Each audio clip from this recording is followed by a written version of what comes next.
Vous faites un achat immobilier et empruntez une somme importante sur plusieurs années. Il est donc nécessaire de vous protéger en souscrivant une assurance emprunteur.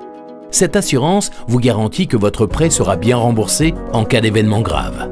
Mais surtout, l'assurance emprunteur vous protège vous et votre famille. En cas de coup dur, elle permet d'éviter à vos proches que le remboursement de votre prêt devienne une charge financière insurmontable pour eux. Explication. Le montant de votre prêt doit être assuré en totalité, c'est-à-dire à 100%. Vous empruntez seul, c'est vous qui êtes assuré à 100%. Si vous empruntez à deux, le prêt doit être également sécurisé à 100% au minimum. Et pour une protection optimale, il est recommandé que chaque emprunteur se couvre à 100%. Ce taux de couverture est aussi appelé quotité. Concrètement, c'est la part que prendra en charge l'assureur si l'un des emprunteurs n'est plus en capacité de rembourser le prêt.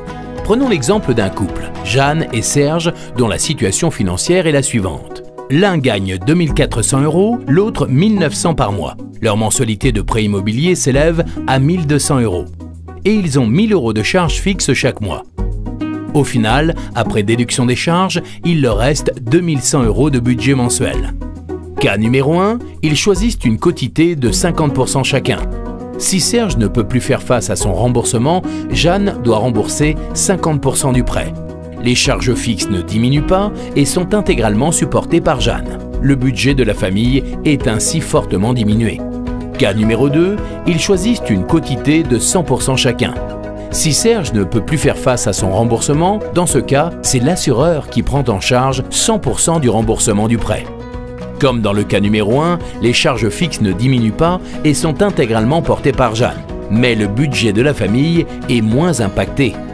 Voici pourquoi l'assurance emprunteur est indispensable, pour protéger ceux que vous aimez en leur permettant de maintenir leur niveau de vie et de garder le logement s'il vous arrive quelque chose.